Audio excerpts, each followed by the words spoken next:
Well, we've got about 2 more minutes, so we'll get started right at 12:01 Eastern Time. So hopefully that will give people time to come on in and get comfortable. What I'd love to do, and I'll say this a few times during the webinar, is this is really, even though it's a lot of me talking, hence webinar, this is also meant to be a conversation, and I'd love for you to ask questions in the chat pane, share your experiences. I'd love to provide that feedback and really, really build a dialogue. We've got Amanda in San Jose as well, who is the only person in the world who'd prefer to be in New England than Northern California. Oh, well, we'll send some New England your way just for you. Maybe if we're lucky, I'll even put on a good Boston accent to beat the wanderlust. In Portuguese, they say matar saudades, which means to kill the missings, to kill the sentiments, I guess. So fantastic. Great to have all of you. Well, oh, and Tahoe has a ton of snow this year. Oh my goodness.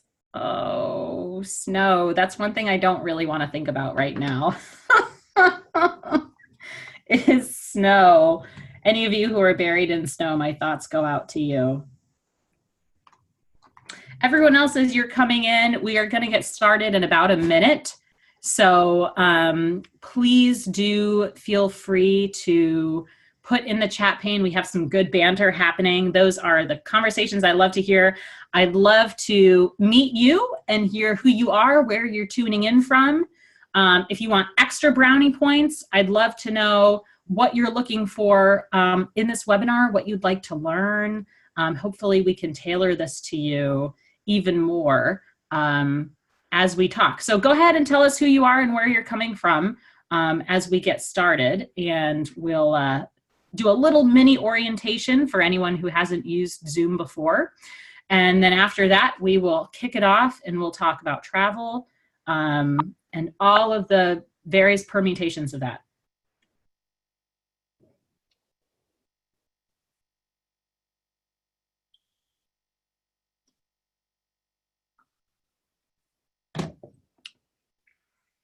Great. Oh, Houston, no snow, says Lisa. Thanks, Lisa, for joining.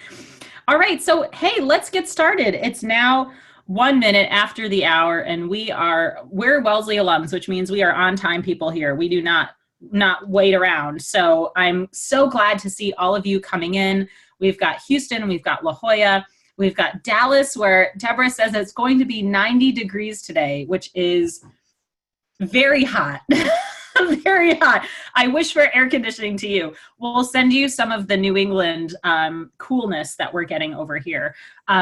So let's dig in, and I will introduce myself. But before I do that, I just want to make sure that you all get an understanding of how to use Zoom. So I've created a little slide for you. Those of you who are using Zoom for the first time, you made it here. So congratulations to you. You've gotten in. Basically how this will work is I have a nice little presentation that I'll be giving to you for about 20 minutes. We'll be talking. And then after that, we'll also take some time to ask questions. So feel free to hold your questions to the end. You can also add in your questions throughout our conversation. Just send them to me. You can also send them to everyone. I actually think sometimes it's really helpful to share it with everyone, because then we can all see the questions that we're all asking and be helpful to each other, and also make sure we're not replicating questions. And to do that, all you do is just go into that little chat pane on the right side of your screen and click on who you're sending it to. So you can send it to me or you can send it to everyone. Send your message and there you go. And just to practice, for those of you who have not yet practiced with the chat pane, what I'd love for you to do is give it a shot, because we want you to be involved in this too. Let us know who you are, where you're coming in from. It looks like we've got people from all around the US right now. Tahoe, well, maybe not, you're just talking about Tahoe. Houston, Dallas, La Jolla, I'm here in Boston. New York City, awesome. It's so fun doing these because we're really crossing time zones, and I so appreciate everyone who's taken the time to do that. So Seattle, oh, it's amazing. Great. Well, and I hope that this information is helpful to you and gives you everything that you need, but also what I really hope is that it opens even more questions for you, because what we want to talk about is the need for more travel and also how it affects us as professionals, and how we can advocate for that in our careers. So we're going to talk about a number of things, but first I want you to introduce me to introduce myself. Mary in Tennessee, Sim, in San Francisco. Hey, Alyssa in Chicago. Awesome. We've got a great crowd. My name is Beth Santos. I am Wellesley class of 2008, which means that I've now passed my 10-year reunion time frame, which I'm sure some of you think of that and go, oh gosh, she's so young. I am starting to feel old. I go back to Wellesley's campus now. I live in Boston, and I see our current students, and it's just, they seem so young. So I appreciate the time that I've had there. Now I've taken a real journey in my career, and now run a company called Wonderful. It's an international community and home sharing network for women who travel. We actually have 40,000 women all around the world, women who love to travel, who are looking for support and sisterhood from other women who understand. We host events in 46 global cities. We're always expanding to new chapters. We have just launched, I mentioned, the world's first international identity verified home sharing network for women. So now we actually have women that open their homes for other women who are traveling. And a few years ago created the Women in Travel Summit, which is a conference for people who are working in the industry. So travel has been my space, but I'm also really a community builder. By night, I run At the Table, which is a dinner series in Boston and in a couple other cities nationwide for female founders to create a holistic support system for one another and to help each other. I think there's a lot of questions that we have as we navigate the entrepreneurial landscape. And we use a table, a physical and also a proverbial table to help one another and to give feedback and ideas. And that's really, those things really drive my passions, which are for connecting women, supporting people, using our unique knowledge and experiences to help one another, and honestly making a difference on a global scale. And when I started at Wellesley, I was an art history major. So it's a very different, whole different world that I've gone into. But actually, I'll give you a quick run through of where it all began, because for me, my journey into the travel world actually began at Wellesley. I studied abroad in Portugal my junior year.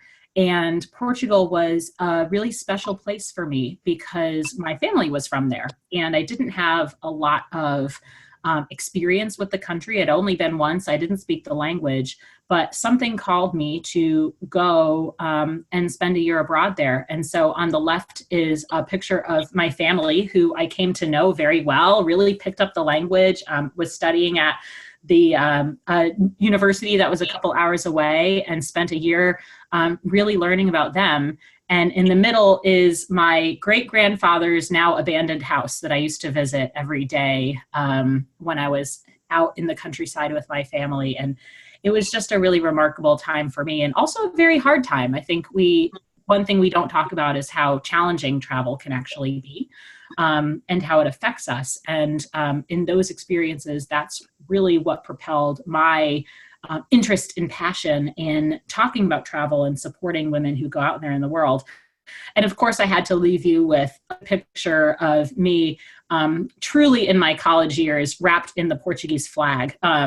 That, you know, the study abroad experience is not complete without one of those photos. So it was a really great time. I'm so grateful to Wellesley for supporting me. It was, I was one of, I think, 10 Americans in the whole country studying abroad in Portugal at the time. It was not a place that people in the US often studied abroad in. So it was really unique and really special. And that's a little bit about who I am. But who are you, right? So I have a couple of assumptions about who you are and why you might be joining this conversation. I have a feeling I might be doing a little bit of preaching to the choir. I think we probably have some good travel lovers here in the audience, or at least people who are curious about travel. But I also think we have people who really are valuing your career, and maybe something in the title of this topic, in some of the thinking points that I brought up, tugged at you because you realize that maybe you're part of this problem in some way. Maybe you're not taking the vacation time you should be taking. Maybe you have questions about that. You may be in the early phases of your career. You could be mid-level, senior level. Perhaps you even run your own company. And I think in all of those different phases, you'll find that the vacation and travel spectrum is different. And so what I hope to do is really break that down a little bit and talk about it. So here's the things we're going to discuss. I'll give you a little bit of an agenda before we dive in. First, just making the case for travel, right? This isn't just about getting our bosses to give us more time to go to Disney World. We're going to talk about privilege, about our role as Wellesley alumni in being able to travel and getting out into the world, but then also how to build travel into your life. Even if you have the busiest career and almost no vacation time, what are the things that you can be doing to incorporate some of these lessons into your life? And we're also going to talk a little bit about macroeconomic trends and just the fact that studies have shown that actually taking your vacation time and traveling more does help your company, but also helps the American economy. And this will be a pretty American-centric conversation, though certainly I think there are a lot of applications in other countries as well. So if you are from another country, feel free to share. I'd love to hear your perspectives along the way, feedback, ideas, thoughts, what resonates with you, what questions do you have? Now you all know how to use the group chat, so definitely feel free to do that. And we can make this a really fruitful conversation for all of us. So let's break this down a little bit. First of all, the session title is Vacation Time, but the other thing that we're talking about here is specifically travel. And of course, the two are connected. We often use our vacation time to travel. In fact, about 48% of our vacation time is typically spent on travel. I'm going to give you a couple of statistics throughout this webinar, and they all actually come from an incredible report called The State of American Vacation, which is put out by the U.S. Travel Association every year. They actually research how much vacation time are we spending. And this year, I'll tell you that we're actually not spending enough of the vacation time that we have. 52% of employees reported having unused vacation time in 2017, so the year that they most recently were evaluating. It sounds like maybe not such a big deal. You know, the question is, why does it matter that we're not using our vacation time? If we want to use it or we don't want to use it, that's up to us. It ends up being 212 million vacation days.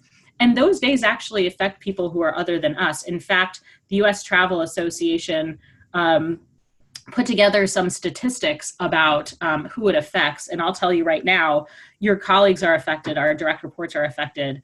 And the reason is because if there is a lot of what I can only call vacation shaming out in the world, which is we all have really busy lives and our jobs and our careers are incredibly important and always growing. And now that we're working in a 24-hour kind of economy, 7-day-a-week economy, there's always something to do. And because of that, there's also an impression that we make when we don't take our vacation time on our colleagues and on our direct reports, because by not taking that time, we're also implicitly telling those people that they also shouldn't be taking their time, that there is work to be done, that there's not room for taking vacation. And our lack of taking those days also really affects our company. And the thing that I think is possibly the most surprising is that it also affects our national economy. So I mentioned that 212 million vacation days are left on the table by Americans every year. If we had actually taken those vacation days, we could have generated as many as 1.9 million jobs. Thinking about the hospitality industry, thinking about the people whose work relies on us taking that time, there is actually a macroeconomic response to whether or not we decide to stay at the office or not. And when you think about it that way, you sort of realize, yeah, I do have time that I should be taking. This is, something that's important. And I want to take a step back and make sure that we also recognize the fact that not everyone's getting this time. Right. This is actually, the US is one of the few countries that does not require paid vacation time. The typical vacation time that you're going to see from somebody in the US is probably about 2 weeks, maybe 4 if you're lucky, much less than other places. But also, even if it did have required vacation time, or required paid vacation time, is what I should say, there are still a lot of people who would not receive those benefits, whether because they work part-time jobs, work multiple part-time jobs, maybe they're not working at all. And so keeping in mind the fact that having vacation and being able to take these days is very much inherently a privilege that we are talking about today. It shows that you have those resources from your company, whether that is a company you work for or a company that you own, that allows you to go out and use that time however you'd like. And recognizing that the fact that we do have what we have, I think is a really important part of this conversation. But we're also talking about two things here. We're not just talking about, taking vacation from work. We're also talking about travel and the lessons of travel that apply to us in our workplaces. And those things are similar, but not the same. And I want to be clear about that. You can very much travel without taking a vacation at all. And you can also take a vacation without traveling, taking a staycation, probably getting your nails done and watching Netflix all day, which is usually what I do when I take my staycations. So these things are related, but they're not necessarily the same. And what I want to make sure that we have a minute to talk about is what exactly is travel? Because I think there are a lot of different interpretations of what travel means and what it is that we do. And a conversation that I really love to have whenever I host travel workshops or talk with our community is a question that I came up with that really incites a lot of curiosity and dialogue. And that is this: is travel a right, a responsibility, or a privilege? Which category does it fit into? What does travel mean to you? What does it mean to others? And what I want to do is give you a couple of thinking, some statements that will help you think a little bit more about this. Some that you may agree with, some that you may disagree with, some that just make you think a little bit more as we dive into the aspects of travel and what exactly they are. Travel as a right. I believe that everyone should be granted the freedom of movement, that we should be able to leave our backyards and go out into the world if we choose. We also need to recognize that not everyone has the right to do that. Travel is often thought of as something that's fun and exciting and, changing your perspective on life. But it's not always a choice. Sometimes people travel outside of their will. Sometimes people are forced to travel. Sometimes people do it despite not wanting to do it. So it isn't always something that we choose to do. Travel is also not something that everyone can necessarily afford to do, whether that's financially, whether it's related to other things like family responsibilities, work, health. Sometimes it's because of our society or because of political reasons in our country that we're actually not allowed to travel or don't have the privileges to travel. And when you think about travel as a responsibility, I think it's interesting to think about travel as learning. In the same way, travel can be very selfish, just like learning can be very selfish. If you decide to keep it for yourself and never share it with the world, you're really just improving one person. And the same happens with travel. It can be something that you enjoy and just indulge in, or it can also be a means through which you make the world better. And whether it's making the world better or whether it's making yourself a better person to work with, to connect with, to be friends with, whether you use your lessons to improve your workplace or your neighborhood or your environment, I think all of these things are applications of the lessons that we learn. And it's really the application of our learning that makes it into what I think is often a responsibility. And what are those lessons, right? And I think you can all add other things to this slide. When we travel overseas or even to new places in our own country, we learn to be patient. We learn flexibility. We learn how to adapt, right? We learn to feel that magical feeling of comfort with discomfort, knowing that we're going to be completely out of our element, but we're going to figure it out and get through. We're curious. We think critically, we problem solve, even if that's, figuring out how to take a train from one place to another and the timetables are all messed up and the language is different and nobody's talking to you. You figure it out, you get through, and travel is an active application of some of those things that then cross over into our careers in soft skills and become very helpful for us. So we know that travel is great, right? We're all here in this webinar. We love it. We think it's the most wonderful thing in the world. But what we also might not realize is how much it actually affects us in our working life.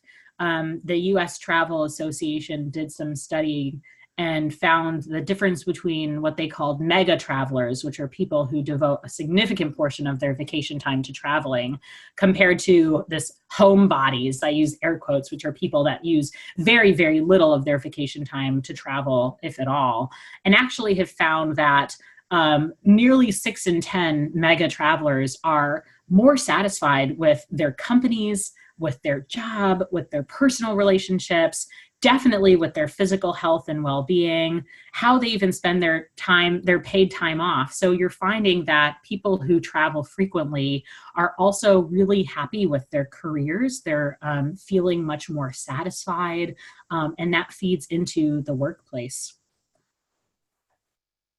And of course, much like when you love your job, they say you do better at it, right? You start to actually perform better. And so the other interesting insight that they found is that over half of these mega travelers in the last 2 years had received a promotion or a raise, which is absolutely insane to think, oh my goodness, the fact that I'm having these travel experiences is then bringing me back into a career, energizing me to do better and to collaborate more, and actually resulting in higher likeliness of getting a raise, higher promotions. And I think the other thing that's really fascinating about that is looking at the other side of the house. The people who use none of their vacation time are actually 5 percentage points less likely to get a raise or a bonus in the last 3 years. So you can very much say right now that the more you travel, the more likely it seems that you are actually succeeding in your career as well. And I think there's a lot we can talk about why that is. So Sim, the definition of a mega traveler is someone who uses more than half, so the majority of their time, their paid vacation time traveling.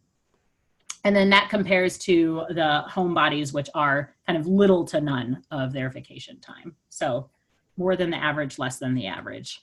Yeah. And of course, along those lines, when we're traveling more, I think that's also contributing to a healthier company culture. This is an interesting statistic that we're seeing.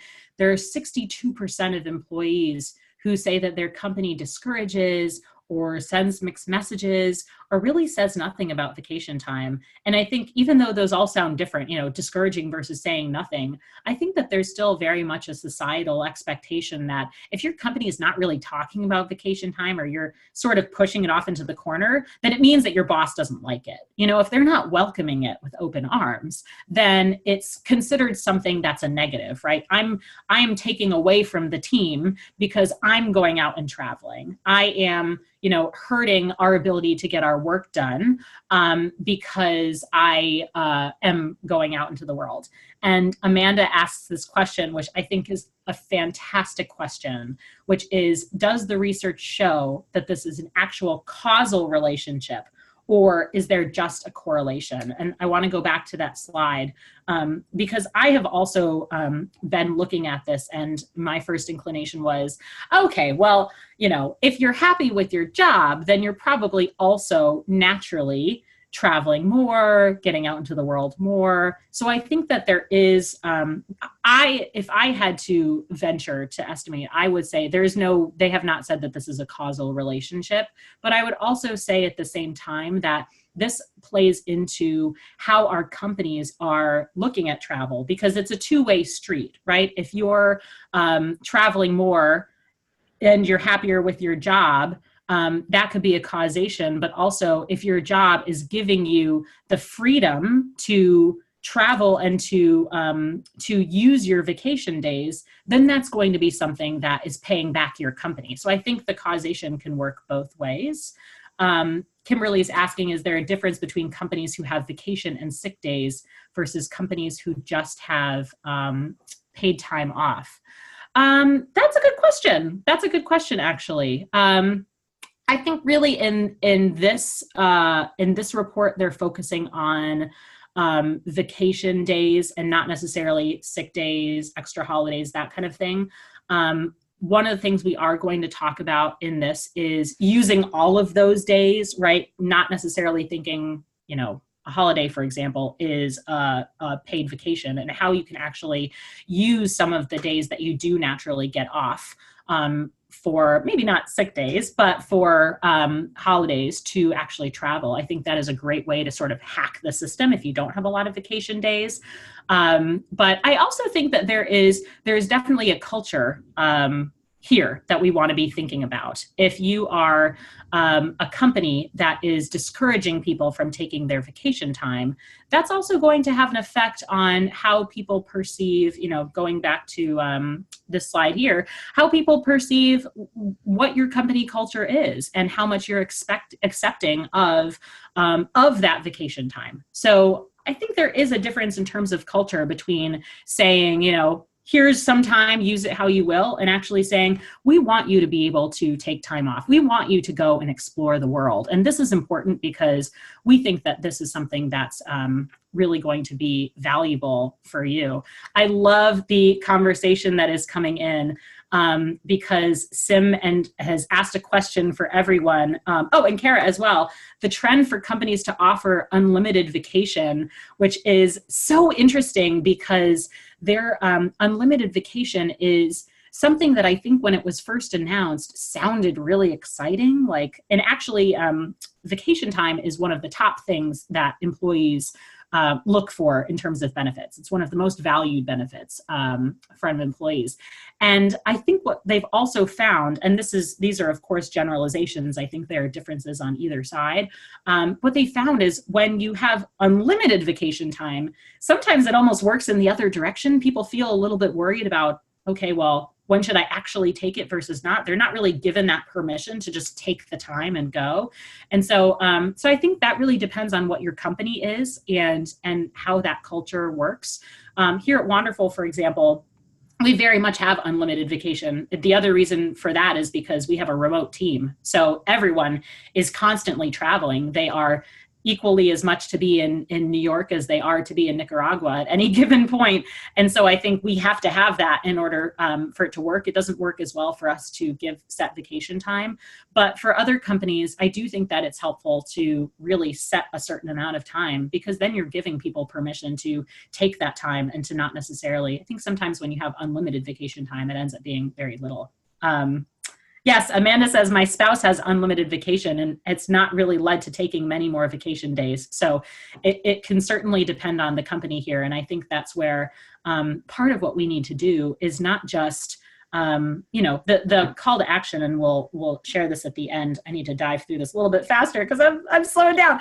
I think this is such a good conversation. The part of what we need to do is not just, this is not a presentation saying, take your vacation days, go more. This is also about advocating to your company. How are we perceiving vacation here? How are we talking about that to our employees? How are we making sure that they understand what they can and cannot do? And how are we setting them up for success? Because if we're doing that, then it doesn't really matter exactly, the specific terms of the policy and how it's all working, but that does create framework that we can then orient our culture around. Okay, I'm going to move this along and get you guys what you need, because this stuff is good. Myth busting about travel. Certainly, I think I have my own little personal hatred toward the travel shaming that happens in the world. What you may recognize that as people saying, you haven't traveled if you have, less than 10 passport stamps, or you haven't traveled if you, haven't been outside of the country. You don't need a lot of money to travel, in my opinion. You can definitely travel in your own country. The more places you've been, not necessarily the better. You absolutely can travel with kids. I have a 2-year-old, and I'm very tired of people saying, oh, now you have a 2-year-old. Oh, sorry, you can't travel anymore. We take her everywhere. That you have to go truly far to be traveling. That's not necessarily true. And so I think it's good for us to really break down what exactly does travel mean.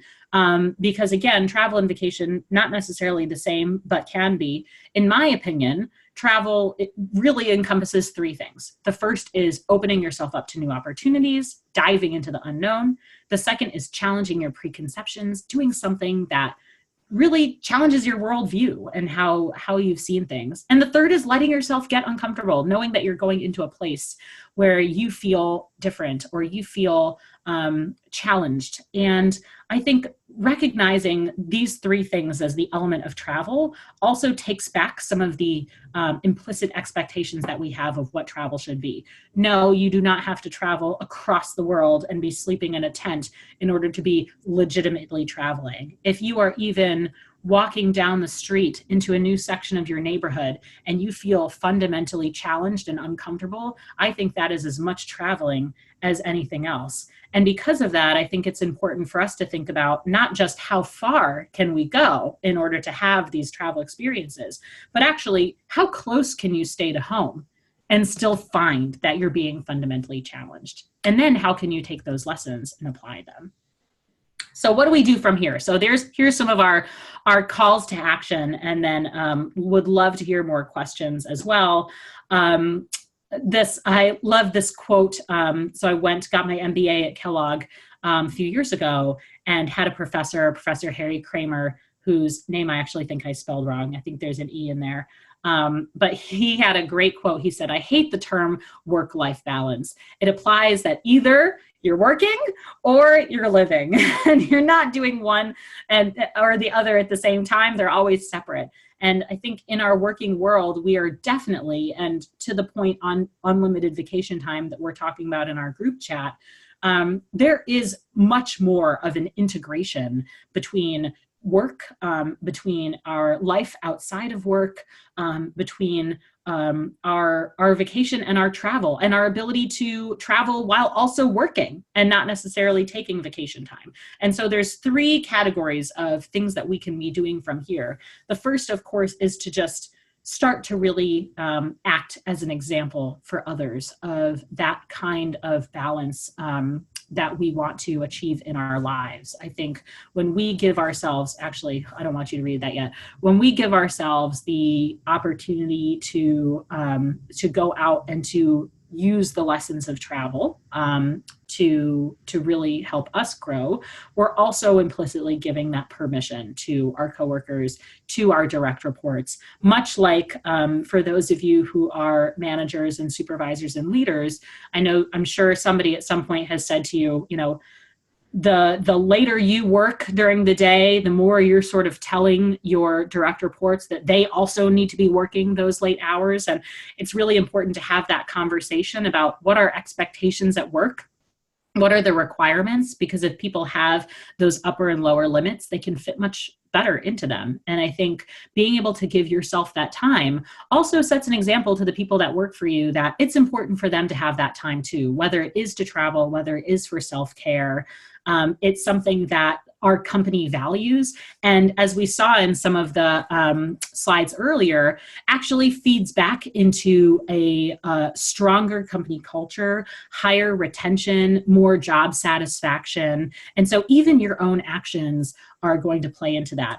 So of course, you're all saying to me, great, so Beth's telling me to travel more. That's awesome. I have 2 weeks of vacation and I have to go visit my in-laws for one of those weeks out on the West Coast. And then the other week, I'm just resting. So how am I going to do that? Well, don't you worry, I've got answers for you as well. There are a number of ways that you can continue to travel without actually taking a lot more vacation days. I think incorporating travel into your life is easier than ever before because of the new age of work that we have. And so we actually polled our wonderful community. We have a Facebook group of almost 10,000 women travelers that offer tips and advice to each other.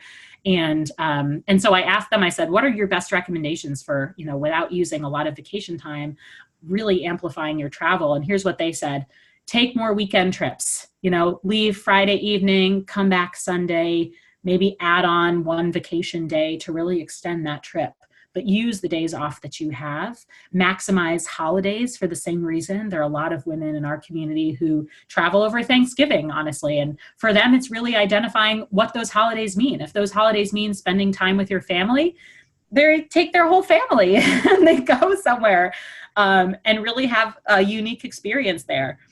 Traveling by night so you can enjoy the days, really thinking about the mechanics of how you're traveling. Make sure you're taking direct flights. If you have a limited amount of time, travel by night. If your work has a flexible work policy, really look into, even if they're flexible starting and ending times. I know back when I worked at Rotary International for a few years. And back then they had a great policy, which I think they still have now, where it's a flexible start time and a flexible end time. So if you start earlier, you can end earlier. And that makes it a lot easier for you to leave at 3 o'clock on a Friday because you're able to come in a little bit early. And then that gives you almost half a day that you can use for travel and that kind of thing. So thinking about the different ways that your company offers flexibility, whether or not they're offering full remote work options can be helpful. But then also using your work to give you a chance to travel more, right? If your company runs any offsite activities, workshops, conventions, programming, volunteer for that. Let that take you somewhere different. And if there are chances for you to really grow your education, look for conferences that aren't in your backyard. Look for ones that are in a different city that your work would support for you to go and really get some of those educational benefits.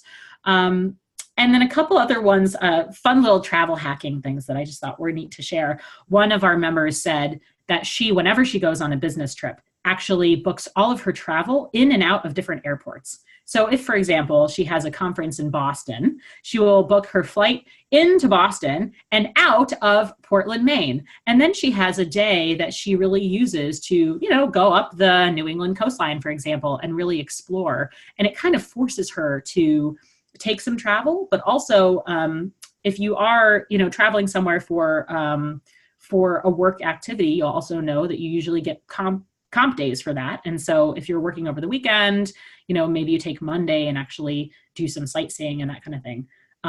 Deborah says she's been on many group trips now and loves them. So the last thing that we have in here is joining a group trip. And actually this picture is of a trip that we do. We do a couple of trips here and there. We had a trip to Zambia and Botswana, and have really found that especially places where there's a little bit more research, maybe you're a little bit less familiar with the place, even signing up for a group trip just not only saves you a lot of time in the planning, but also saves you a lot of efficiency when you're on site. So if you're all about, oh, Cynthia used to live in Botswana, I love this, great. Well, then you can plan the next one. It's all really about, if you have limited vacation time, it's about maximizing the efficiency of that, right? We don't necessarily, I'm not advocating for you to visit 16 countries in 14 days or anything like that.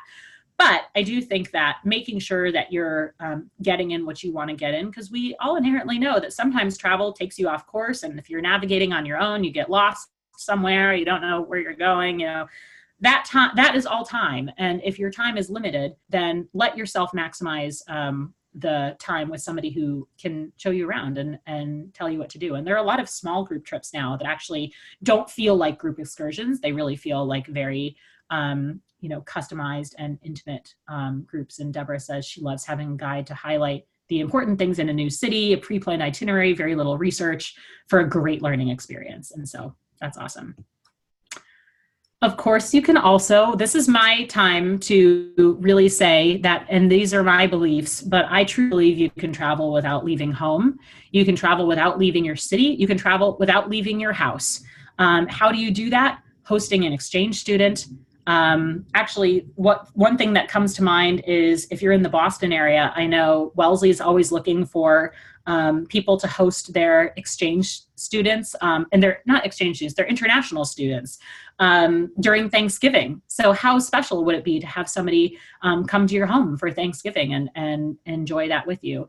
There are also a lot of travel and expat communities that you can join. Internations is an expat community for current and former expats. So if you've ever studied abroad or lived abroad, you can join your local Internations chapter and meet other people from all around the world who have lived all around the world. And Wonderful is great for that too. I mentioned that we have 46 chapters and counting. These are for women who just love to travel. This is a picture of our Denver chapter, actually, getting together for a potluck barbecue that they did on somebody's roof deck, I think. So really immersing yourself in community and people who have a lot of those the shared love, but also diverse experiences, I think is really valuable. Taking a language class at night, visiting a new neighborhood, immersing yourself in a new place, volunteering with immigrants and with people who have been displaced from their homes, and really working with them and helping them and learning from them. And then, of course, I have to say, you truly can travel without leaving your home, especially if you do something like home sharing, which is our new venture. We have 10 listings, countries in 10 listings in 10 countries around the world right now in our Women to Women home sharing network, really offering the opportunity for women who have an extra bedroom to host other women from around the world and do like a short-term rental for them. So really special way to meet people who are you probably would never have a chance to meet otherwise, and you can really learn and get uncomfortable and ask questions right from the comfort of your own home, right? Okay, step 2, and then I'm gonna wrap this up. We've got 3 steps, and then we're done. We'll do some more Q&A. And also, go ahead. I won't let you interrupt me anymore unless it's really exciting and I have to respond to it right away. If you do have questions that you want to ask in the end of this, feel free to go ahead and throw them in the chat, and we can talk about them. The second, of course, is advocating for others. So now that you all are, using your holidays to travel and taking that vacation time and hosting women in your home and having international students for Thanksgiving and that kind of thing, now you're actually advocating for others. And the number one way that I can say to do that is to really stop the vacation shaming. And we've all done it. I've done it. Somebody's about to leave on vacation or leave for a trip, and you have piles and piles of things to do on your desk, and you're just going, oh, I just wish that they weren't leaving right now. This is a critical time. They can't be going anywhere. We need to stop that attitude and that way that we talk about each other, because that time is time that they've earned, and they should absolutely use it, and they should feel supported in using it, and they should be encouraged to come back and to share something and tell, have a little session when they come back and have them show you something that they've learned or tell you a story about something that really struck them. Give them a chance to really share that experience that you can all learn from the things that they're doing, because whatever kind of trip you go on, you're going to learn something. And I think in feeding into being a good colleague, the other thing you want to do is be a really good traveler. So if you do find yourself in the pool of taking the vacation time that you deserve and working remotely pretty frequently, you also want to make sure that you are setting your team up for success and giving them the tools that they need to manage without you when you're away. So recognizing you might be on a different time zone if you are working on a project, doing as much upfront work as you can so that you can make it a little bit more manageable for them. I have one of the women in our community mentions that whenever she travels for business, she there are very different pools of thought on if you should check your email when you're on vacation, right? Some will say, don't do it, this is your time. And others, including this particular woman, say, sometimes even just checking in for just an hour to, answer any necessary emails or just, send out document, whatever, can just ease the tension a little bit and make it so that your colleagues don't feel like you've completely abandoned them. Your supervisor, feels like you can still, keep the ball rolling, and actually might help advocate for a more flexible vacation policy for everyone. So thinking about, how you actually use your vacation days and how you use the days before and the days after that vacation will really help overall in terms of how your company sees the benefits of giving that time. And then, of course, from my entrepreneurial side, we also have to talk about how to get your company to really improve, because this is a changing landscape. As we said, it's not just work and life anymore. It's a real integration between the working world and what you're doing when you're not working. And it's a new age. We've got tools that allow for us to collaborate through the cloud, Slack, document sharing, Dropbox, Google Drive, video conferencing like Zoom right now that we're on, or Google Hangout or Blue Jeans. These are all things that we're doing where we're able to do business in a way we never have been before with people who are far away who feel like they're right next to us. And, at Wonderful, we have team calls all the time, and we're in Chicago and New York and Boston and Puerto Vallarta, Mexico, and Giza, Egypt, but we all feel like we're in the same room. So it's really using those tools. And I think in that way, it's important to really do a temperature check on your company and see how much are they embracing that remote work wave. Do they have the tools that would allow for that? If not, can we start thinking about adding some of those tools into our working systems so that it then makes it a little bit easier down the line for us to embrace things like working remotely or taking vacation time. If working remotely is something that and by the way, which I don't know, I think I might have mentioned earlier on, but retention, and acquisition, being able to, I think much like people are looking for vacation time, there are a lot of people who are really interested in the ability to work remotely, at least at some point. And not only does it help with the retention of your employees, but it also really helps with attracting that top quality talent and helping with the diversity of that talent. I think that's, diversity and inclusion has gotten some solid coverage over the past couple of years in particular. And I think being able to attract somebody who typically might not be able to report into an office can really help with some of those inclusion initiatives. And Amanda says she works fully remotely and travels a few days a month, and it makes it really hard to even consider leaving the job. So for those of you who are in a very different scenario, learn from her. I mean, I think it's, it does make it really, it definitely raises the barriers to exit, for you to leave when you have flexibility like that. Okay, if your company does embrace remote work, which is a fabulous world to be in if they can, there are really neat programs out there. Remote Year is one of them. If you haven't heard of that, there's a number of them now. Basically what it is a program that you pay per month about the same as you'd probably pay in rent, of course, depending on where you live, but they will basically take care of your living and travel expenses, and you travel with them for 6 months to a year. You stop for a month at a time in a different country, and by day you work, and by night you go salsa dancing or go, to a museum, whatever it is. And you really live in that place. And so you go to, different places 1 month at a time. And the companies like Remote Year, they basically manage all the logistics of where you're going to live. You get a private place to live, how you're going to travel there.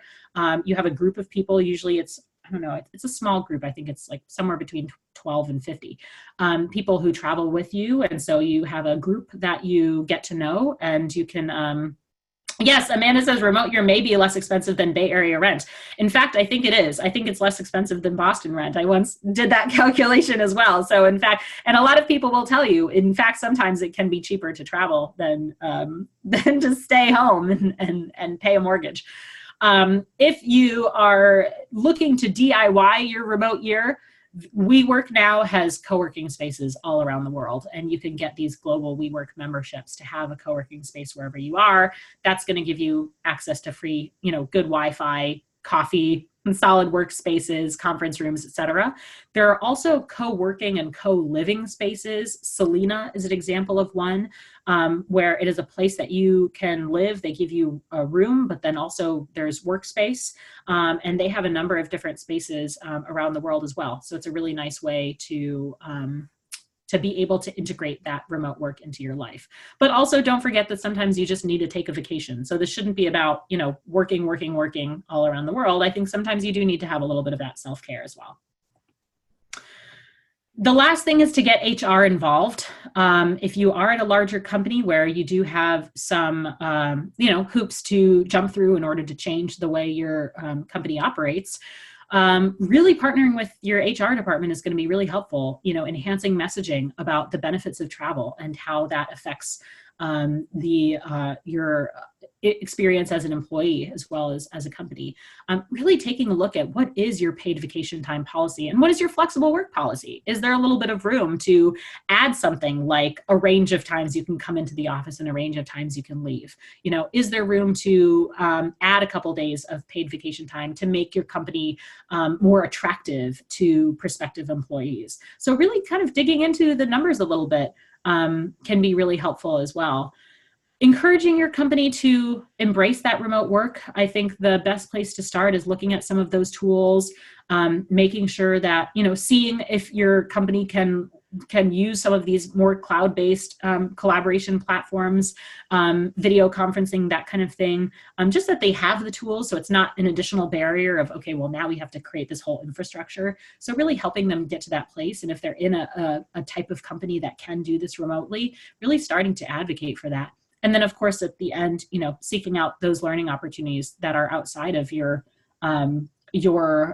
city so that you can start using that and kind of use that as an example, use yourself as an example of here, is something that I've been able to do that our companies really supported and advocated for, and now others can do that.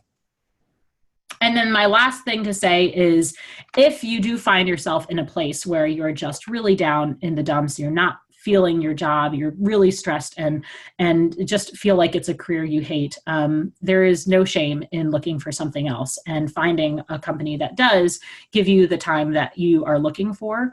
Actually, one thing that I only recently learned about, so I've been in the dark for too long, is Wellesley has a lot of fellowships for alums to do travel. And so you can travel for a whole year on a Wellesley fellowship. And so Wellesley still is giving back to the alumni community. And you can use that whether you're doing sabbatical, gap year, career shift. I think that's all really important. But I hope that this has been helpful for you. I wanted to share you some pictures of our amazing, wonderful community. We'd love for all of you to be part of it. We're actively looking for hostesses on our home sharing network. Ultimately, my vision and my belief is that we create a space where women can get out of any airport in the world and find other women who can help guide them, whether that's being there for a cup of coffee, whether it's providing advice, whether it's hosting them in their homes. And I think being able to have conversations and dialogue about travel and what it is for us and the fact that it is becoming something that is more approachable for people, whether because of the changing way of work, whether because of, the sharing economy growth or low cost flights or that kind of thing, it is much more attainable than ever has been before. And we really want to make sure that the people who work with us can have those experiences too. So with that, I say thank you. I'm so glad that you all have made it here. We do have maybe a couple minutes for questions. I know it's been such a long presentation, but if you do want to jump in, we'd be happy to answer those. And Frederica actually asked a question that maybe Career Education wants to hop in and share. She asked, where do you find out more about Wellesley offerings for alums? Is it the career office? And actually what I did, and this is not the expert opinion, I just Google it. I actually looked for fellowships for Wellesley alums, and it's the first thing that pops up. So yeah, and they're responding to everyone. If you see Career Ed has fellowship information, Kate or Caitlin would be happy to offer advice. So definitely use that, check it out.